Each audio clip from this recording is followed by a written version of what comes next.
But yeah, hi everyone. I'm your host, Cara Corbett, Partner Growth Manager at SUSO Digital. We're an SEO firm that partners with over 1,500 agencies and consultants to provide them with free SEO and AI search training and audits and support so that they're really equipped to thrive in the new era of AI search. Welcome to our newest webinar, AI Visibility You Can Measure, AI Search Reporting for Marketers, which is actually the third and final webinar of our AI search series.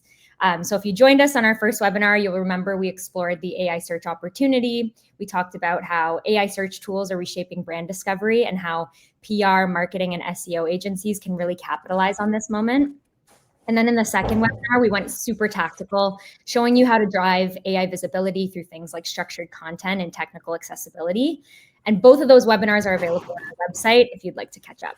But today we're really moving into that next step, which is all about measurement and reporting. So now that you've put those visibility tactics into place, how do you track where your brand is showing up, understand the quality of that visibility, and then demonstrate that value to your clients and your stakeholders?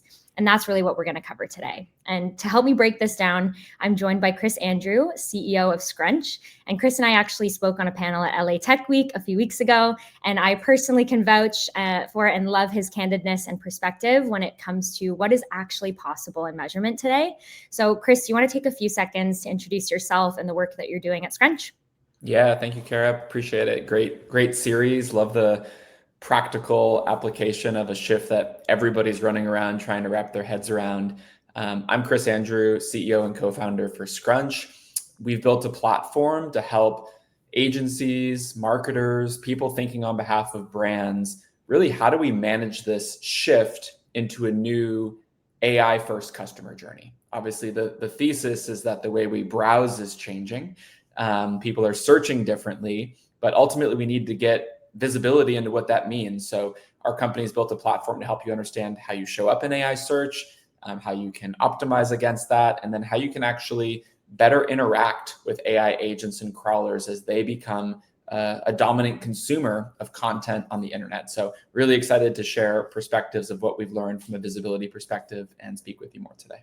Perfect. Yeah, and as always, we will definitely have time for questions at the end of the session. So feel free to drop anything in that chat bot in the top right corner anytime, and then we'll be sure to make sure to answer those at the end. So here's what we're going to cover a little more deeply today. First, we're going to explore the different ways that brands appear inside different AI platforms like ChatGPT and Perplexity and Google's AI overviews. And this is really going to give you a clear picture of what success looks like in AI search, and then how it's fundamentally different from traditional Google search. And then next, we'll dive into those actual KPIs for measuring AI search visibility. So what kinds of metrics matter in this new age? And then how do we make those actionable? And then finally, we'll look at some methods and tools that can actually help us measure these KPIs. Everything from manual prompt testing to platforms like Scrunch, we're going to get a nice demo, and how traditional tools like Ahrefs or SEMrush or even Google Analytics are adapting. We'll cover how to track your visibility efficiently and consistently. So let's dive in. And if you're on our previous webinars, or maybe you have some basic knowledge about SEO, then you know that traditional success was measured by things like keyword rankings, organic traffic, and the appearance of pages in Google search results. And if you optimized your content and website with keywords and you built some good backlinks and of course made sure that your site was technically sound, you might be pleased to find your website among those top blue links on the search engine results pages. And that natural user journey in this era was for people to click through to these websites and take action. And so this inevitably led to more traffic and oftentimes more leads for the business as well if you were higher up in those rankings. But with the rise of AI search tools like ChatGPT and Google's AI mode, the game has changed. Search success is no longer just about those blue links. It's now about appearing in AI-generated answers because oftentimes people are choosing to use ChatGPT over Google in their discovery process. And these tools are answering the queries right within their responses, really eliminating the need for anyone to visit your website for that information. And so this phenomenon is called zero-click search. Now, if we take these examples of what success looks like on different AI platforms, visibility on ChatGPT comes from that direct brand mention within that conversational response. So for example, if a user asks, what are the best CRM tools for small businesses? ChatGPT might reply, well, HubSpot's a popular choice. And being named like this really positions your brand as a recommended solution. Now on Perplexity, your brand is cited as a source in AI-generated summaries. So for instance, a query like how to improve SEO rankings might produce a response referencing your company's content. And these citations position your brand as an authoritative source for this information, but they could also hypothetically lead to some traffic on your website if people click the links. I know I personally like to click the links and verify the information. And then Google's AI overviews, visibility appears in featured snippets or summarized answers. So a search for best project management tools might show Asana and Trello, or your brand's tool directly in the AI generated overview, and then sometimes also links to your site.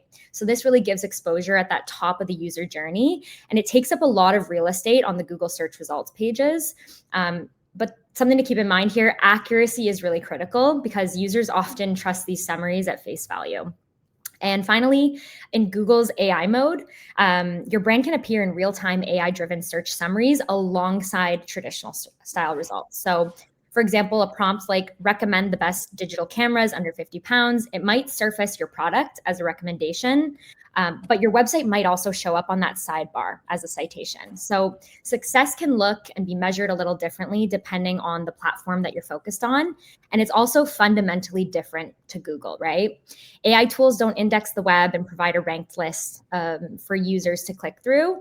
Instead, they provide you a synthesized answer based on multiple sources, and they're really going deeper than the first page of the web. So even if you're number one in Google for a keyword, it doesn't guarantee that your brand will appear in an AI-generated response. In fact, a recent study done by Chatopic concluded that brands that ranked on Google's first page were mentioned in ChatGPT answers only 62% of the time. So it's not really any longer about where you rank in the pile. It's now whether or not you're part of that answer.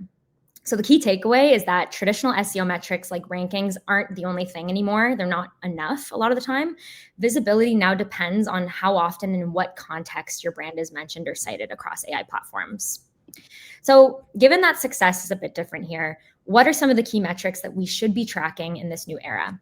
And I think there's a bit of an important disclaimer that needs to be said here. And I want to pass it to Chris because I know he does a really good job at being candid about what's possible.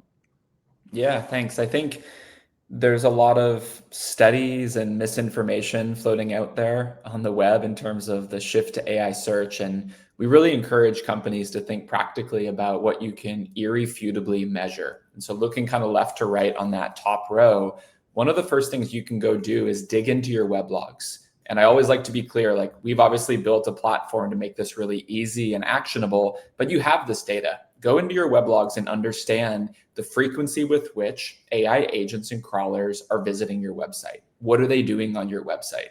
This is the leading indicator of a new customer journey, right? The ChatGPT retrieval agent is on your page retrieving information because somebody asked a question in ChatGPT and it deemed your pricing page relevant or a blog post relevant, and you can measure that.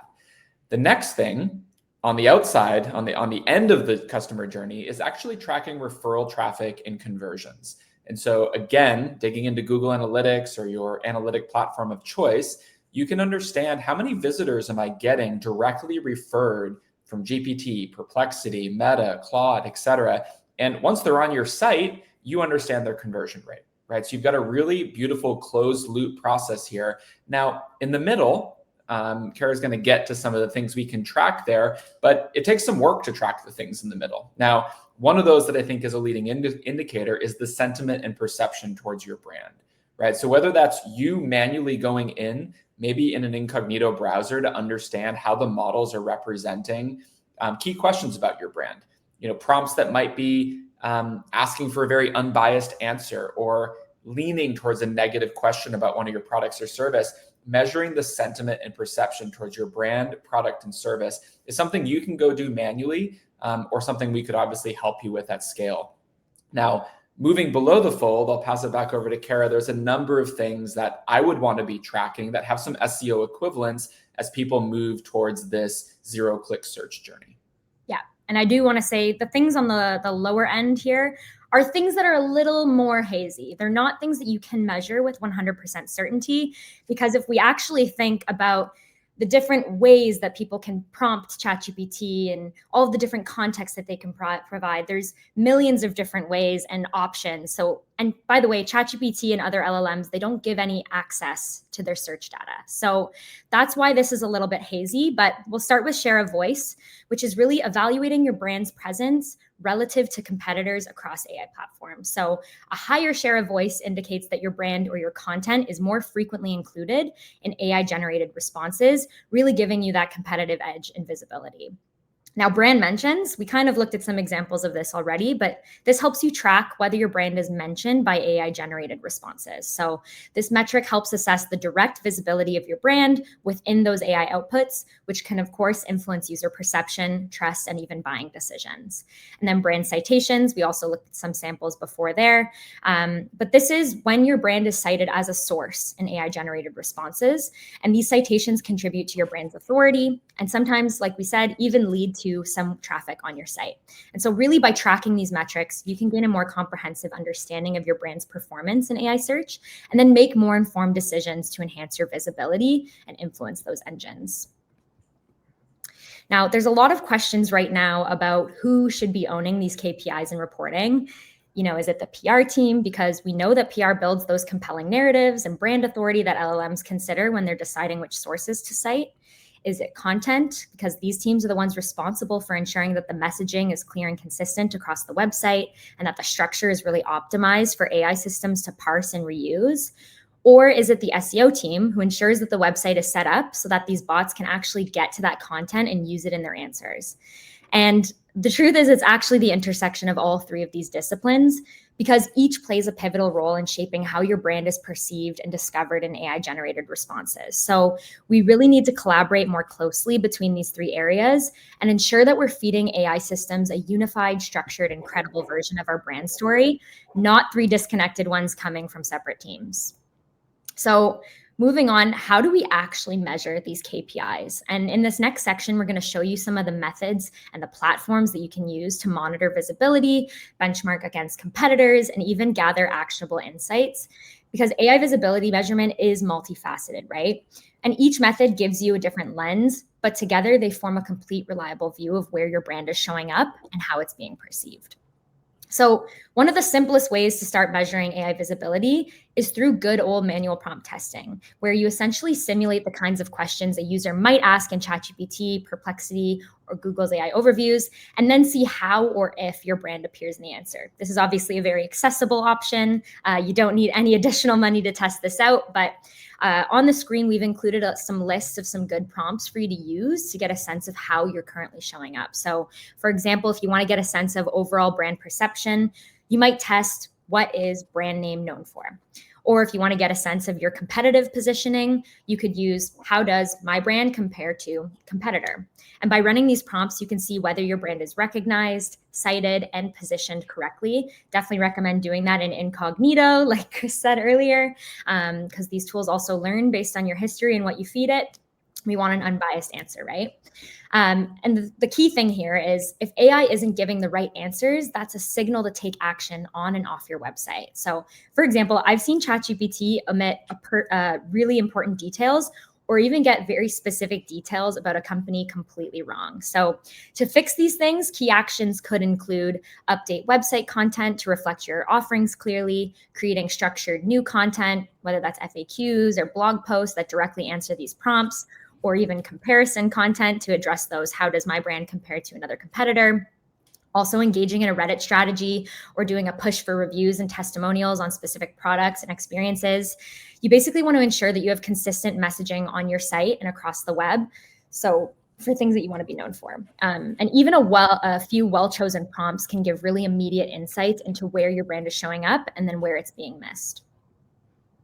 Now, obviously, ChatGPT and other tools don't give you insight into those actual prompts that people are searching, but there are some great sources to get a real reflection of user intent and the questions that they're asking when it comes to your business or industry. So some of those key sources include the People Also Ask feature on the traditional Google search results page. So if you ever put in a question on Google search, there will be a little pop-up. It's a featured snippet, essentially. It's called People Also Ask. And it actually shows you real questions that people are asking frequently in Google related to that search. So that gives you a really good starting point to know what kinds of prompts and questions might people ask. Google Search Console is a free tool that reveals the actual search queries that your audience is using on Google to reach your site. So whether that's a simple keyword or maybe a super long tail prompt style search. Your sales and support teams are also a wealth of knowledge as they're talking to your customers every single day. So work with them and ask them about commonly asked questions they're getting about your brand or product, and make sure to create content to address that. If you have a site search bar or a chat bot on your actual website, obviously this is something that you need to set up separately. If you don't, you can actually track the things a lot of the time that people are looking for and asking questions around the most here too. And then, of course, social listening on websites like Reddit, seeing how people are discussing your brand or the category, those are going to be really helpful too. And then you use all of these insights to inform your strategy, updating your messaging, creating content that addresses these questions, and even seeing what kinds of websites or content that AI tools are surfacing and citing when you put these prompts into AI, and then trying to mimic those. And you'll want to run weekly or monthly tests to track how your visibility changes for these prompts over time. And you can do this manually or with scaled tools like Scrunch, which obviously tracks your visibility for multiple prompts over time and even helps you compare your performance against competitors. So now I'm going to hand it off to Chris to give a brief demo on how his platform helps brands measure their performance in AI search and even how those AI robots and agents are interacting with your site. So I'll just pass the screen over to him. Awesome. Thank you. And I think agencies are in such an interesting position to capitalize on this shift. Like I expect your customers are coming to you asking for advice. I think your customers are coming to you knowing that the world is changing, that there might be website changes, there might be content changes.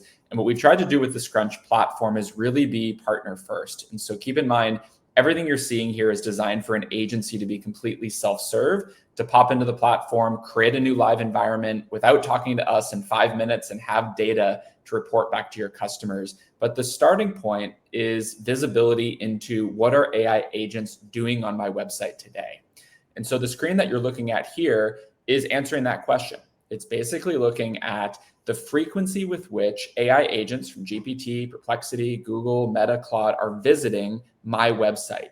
And in just the last month, 30 days, we've had 22,000 unique AI visitors to our website doing one of three things. Either live retrieving content, they're a retrieval bot trying to answer a question. Literally the flow is a consumer has asked a question in ChatGPT, and the retrieval agent is out visiting websites, scraping content, synthesizing it, trying to generate an answer. And you can see what pages they're visiting and when they're doing it. The second is training bots. So again, periodically visiting websites to update future models. These indexing agents, which are pretty important to keep an eye on. In the SEO world, we've kept an eye on Google, Bing, and Brave, but GPT, Perplexity, and the like are indexing the web on their own to build a set of sites that they can rely on to draw answers from.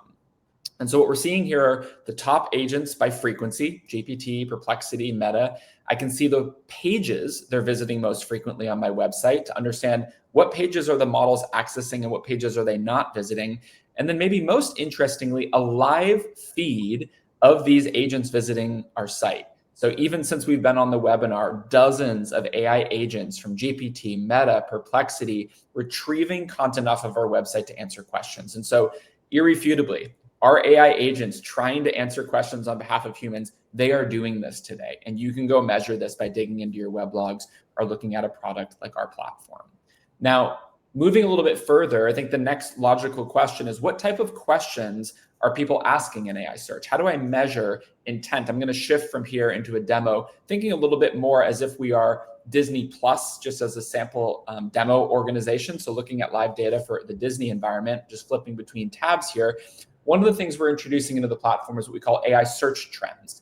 So you're not able to get a live feed of what consumers are asking directly from GPT and Perplexity, but by aggregating third-party panel data, you can look at the actual questions consumers are asking in AI search and get a directional understanding of the types of questions. So we group these into a bunch of different industry topic areas. You can see I've added a couple as watch list items from a Disney perspective on, over the last couple of weeks, how many people are asking questions in AI search about children's cartoons or Asian drama series, or what are the schedules for streaming availability? So being able to dig in by your vertical, slice and dice by different date ranges, and then understand your company's share of voice against these different trends gives you an understanding of the types of things people are looking for.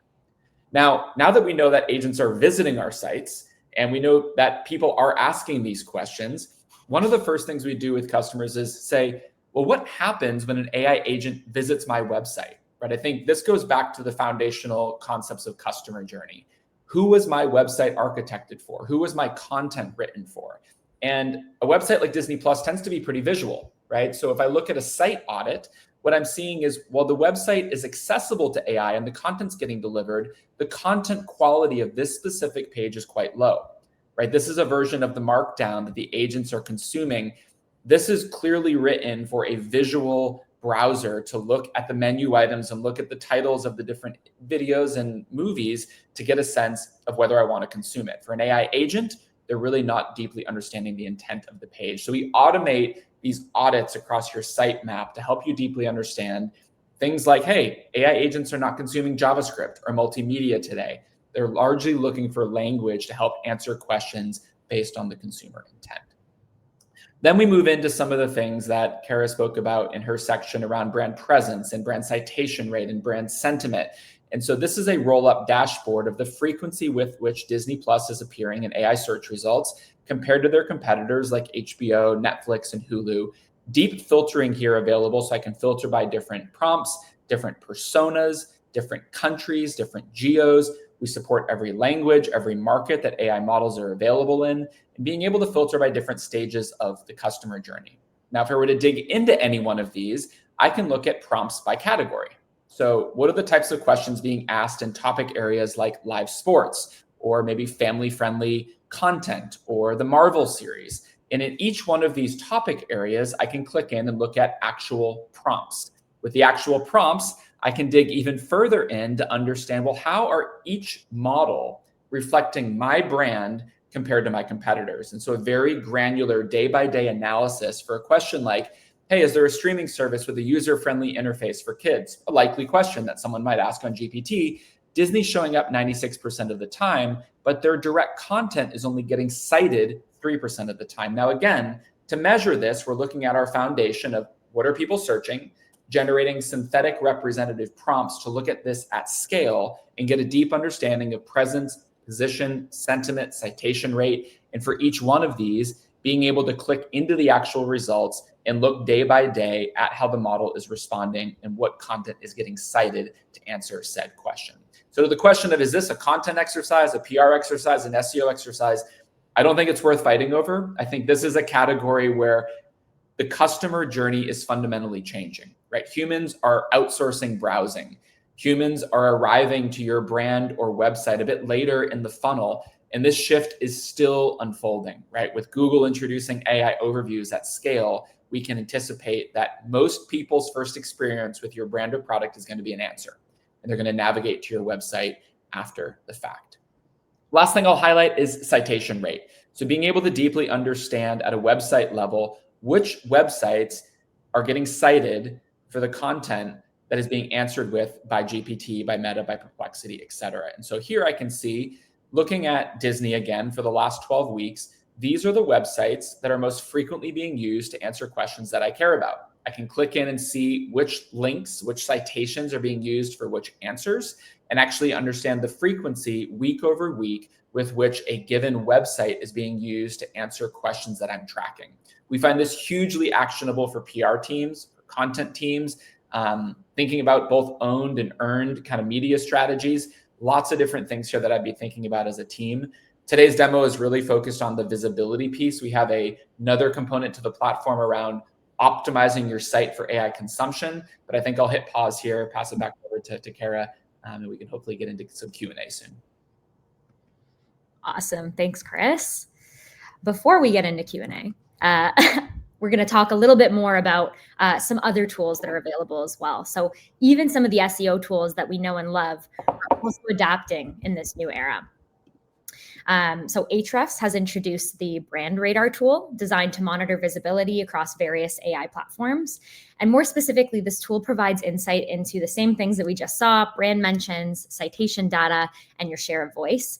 One thing is, it's not the most accessible or affordable tool, but the good news is if you're already a basic user of Ahrefs, they will allow you to get a quick insight into some AI visibility from its Site Explorer tool. So in the screenshot on the left, you can see that Nike.com is appearing for just under 50,000 AI overviews and has, around 33,000 citations in ChatGPT. But you can't really dig into it as deeply with the data as you would with Brand Radar or with a tool like Scrunch.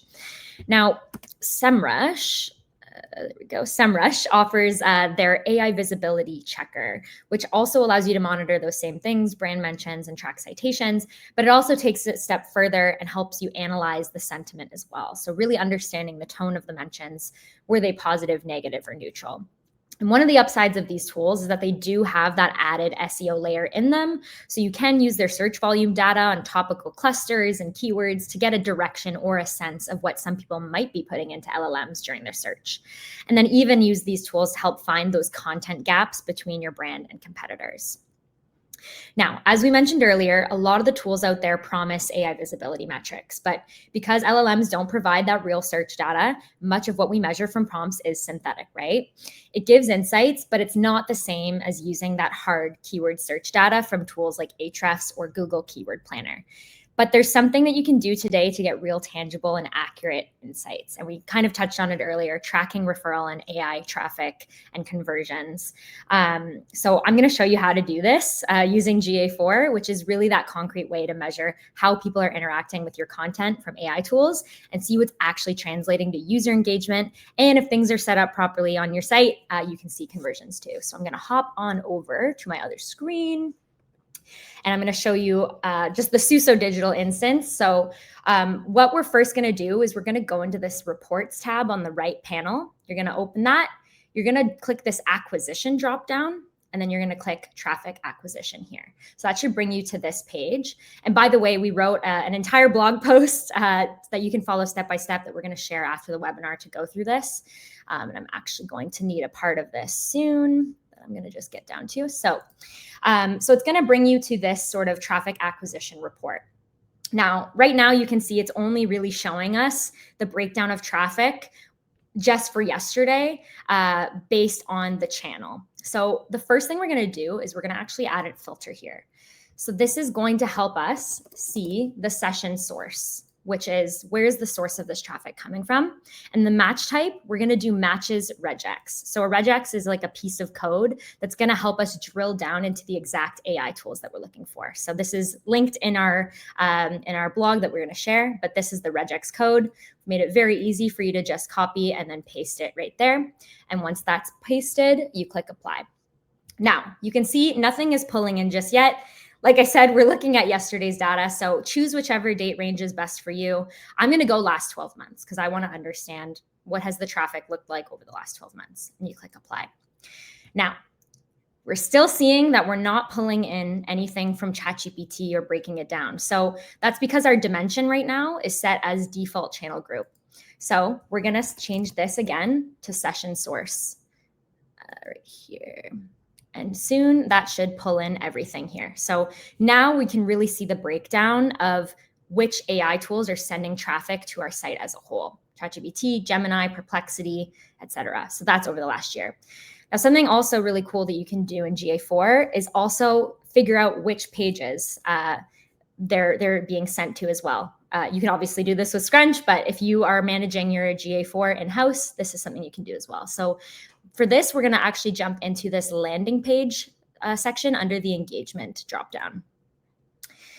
And to be honest, this is pretty much copy and paste the same stuff. So adding a filter is the first step. We're going to do the same session source. I'm just going to put that up. Session source. Match type matches regex. We're going to drop that same regex in and click apply. Now, the only difference here is, it gives us a breakdown of all of the pages, but we don't know what AI tools are sending to what pages. So for that, we're actually going to add a secondary dimension. And again, it's going to be, where is it? Session source. And voila, Now you can see which AI tools are actually sending traffic to which pages on your site. All right. And yeah, this is linked in the deck, like I said. Okay. Before we jump into Q&A, I just want to take some time to mention a really good way to dip your toes into AI search without any investment, and that's with our free partner club, which is a completely free resource that gives agencies and consultants access to a couple things. So I give free personal workshops and training for agencies that want to learn more about SEO and AI search. We also have a 24/7 help desk that connects you directly with our SEO specialists. So if you or a client has a technical question about something that you're doing or about AI search in general and you don't know the answer to that, you can use our free help desk to get an answer to your question absolutely free within 24 hours. And then we also do these free SEO and AI visibility reports for our partners, which gives a really good preliminary snapshot into how their clients are showing up on traditional and AI search engines. And they're not automated reports. We have actual people on our team that go to the website, do some analysis, and identify some things that might be holding the client back. And on this screenshot here, you can see just some of the 1,500 agencies that are part of our partner club. And we'd love to have you join it and take advantage of the free resources to get upskilled on everything AI search and SEO as well. So you can sign up on the website using that link on the screen, but we'll also have QR codes at the end of the presentation for this as well.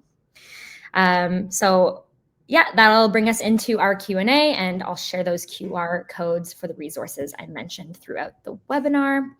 So pulling up, I don't think we've got any questions just yet. Nick's got to jump off. Nick, you will get the recording. Yeah, so we got lots of time for questions. I know there's 29 of you left. So if we can answer anything technical, specific, any questions about the platform, any questions about the partner club, now is your time. Otherwise, we've got an extra short webinar for you guys today.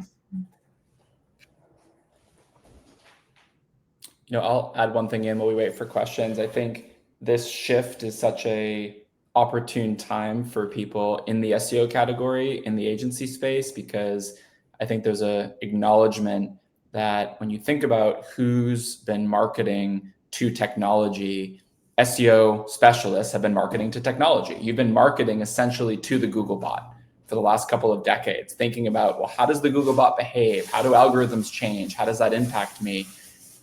That's only proliferating, right? When you think about what's happening in the world today, is there's a whole bunch of new agents and crawlers that are going to have more and more intent coming to your website. And so if you're an SEO specialist, if you're in the agency world, I think this is an opportunity to lean in and think about expanding the work you're doing on behalf of your customers. Love it. Little plug for SUSO Digital there. But all right, we got a couple questions coming in. Haley, nice to hear from you. Do you think a company needs to be a certain size for this to work? How does this differ in a B2B space? Great question. What I will say is larger companies will definitely have the leg up because they inevitably have more brand awareness. They put more effort into their websites a lot of the time. They have dedicated teams to take care of things like PR and content and SEO. So I think they have the leg up, but that's not to say that there aren't tactics that you can employ that will help you get some results in AI search. And for that, I recommend you check out our last webinar, which is all about the tactics, and that one's on our website. And how does this differ in a B2B space? Chris, do you have any insight that you maybe want to shed light on there? Yeah, I think what I'd add is that, I think we were originally surprised when we launched the company that B2B is actually maybe more important than B2C, because people are using AI search for highly considered purchases, right? Like just think about, but I think the beauty of this shift is you need to put yourself in the shoes of a consumer, which we all are. I'm not going to GPT and putting in the word Nike. I go to Google and put in the word Nike because I want to go to the website.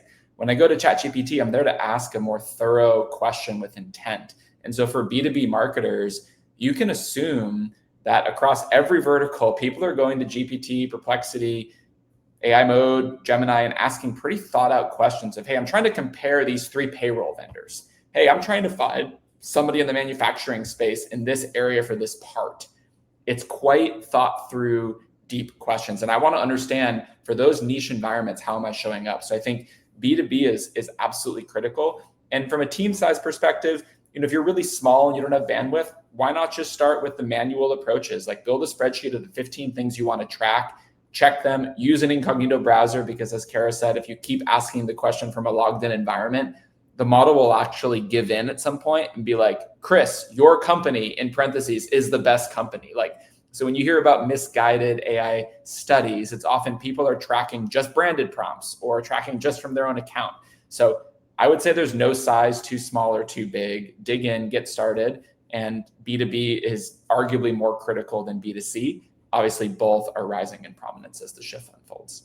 Yeah, and I think B2C is about to explode because we know that ChatGPT just announced their integration with Shopify and Etsy, and now I think even PayPal was a new one that they announced the other day. So it's all very fast-moving industry. Things change every day.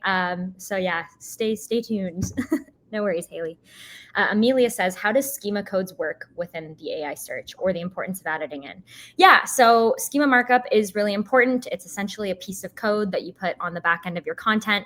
It just kind of gives AI tools a really good signpost of this is the content, right? So if you have FAQ content on your page, for example, and that's structured in, here's the question, here's the direct answer. That's what AI really likes to pull up. You can enhance that with schema markup, specifically FAQ schema markup, and then that's going to give it that direct entry point. So it's going to be able to pull that direct piece and then insert into its answers on AI.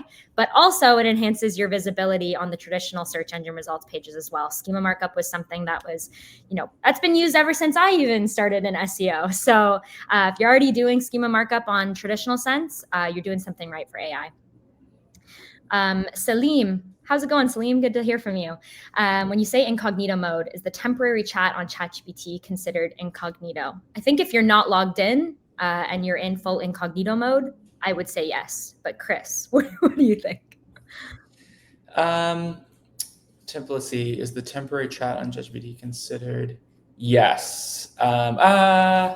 Actually, good question. I don't think the temporary chat is considered incognito. My belief, that's a good question, actually. And I think my understanding of the temporary chat is it's still doing a chat on your behalf with like context for who you are. They're just not saving it against your account. But you could test that pretty easily just by asking a question and seeing if it customizes the answer based on what it knows. So I'm not sure off the top of my head. I should test it myself. Just log out. Just log out. Yeah, exactly. Okay. Maybe we'll give everyone another 2 more minutes to get your questions in. And then if not, we'll all have 20 minutes of our day back. Not as long as our usual webinars, but nice, snappy. Hopefully there'll be lots more developments in AI search measurement. Maybe ChatGPT will build their own Google Search Console. Wouldn't that be nice?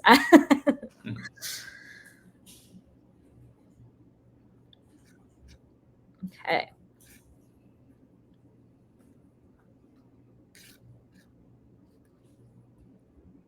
All right. Well, I feel like that's it for questions, unless you want to get it in now. And then if not, oh, here we go. Hojun, sorry, joined a little late. It looks like your platform helps assess current performance on AI searchability. Does it provide recommendations? Chris, I know you alluded to that. Yeah, it does. It does provide recommendations. We actually, if you want to scan the QR code or go to our website for a demo, we're happy to walk you through it. There are recommendations on gaps to fill. We just released a new case study today about a company that started addressing those gaps and lifted their presence and increased referral traffic. Ultimately, we also have a capability called our Agent Experience platform that transforms existing site experiences into experiences optimized for AI consumption. So both recommendations and an automation infrastructure layer to do that. So happy to dig in if interested. Awesome. All right. Okay, I think we will call it there. If any more questions come up, we'll share this deck after. I think tomorrow you'll get an email for everyone. Oh, we got another one. In Scrunch, the questions that are showed are being only the questions that are being searched or the top questions. Yeah, so there's 2 things. We have what we call our AI search trends data, which is looking at a bunch of different questions being asked. So not necessarily the top questions. Nobody has access to the top questions because that data would only be available from a GPT team natively. What we can look at is representative sample questions that humans are actually asking. So real questions asked by consumers using that as a sample set of data to extrapolate trend information. So what types of questions are being asked more frequently? What topics are more important? We have that data, but then you're also completely self-serve in the product to create your own prompts. Many of you are going to have SEO keywords. We have a tool that translates those into AI prompts for you. So being able to come in and generate your own custom prompts to monitor those alongside industry volume data is the goal, Amelia. Love that. Okay. I think we'll wrap up now. But as I was saying, Chris's email is linked in the deck. My email is linked in the deck. If you join our partner club, you get access to the help desk. So shoot us with all the questions you have, and we'll get back to you in 24 hours. But yeah, with that, we'll end there. Thanks so much for tuning in. Check out our previous webinars and join the partner club. Doesn't hurt. Thanks so much, Chris, for joining, and we'll see you all on the next webinar. Bye. See everybody.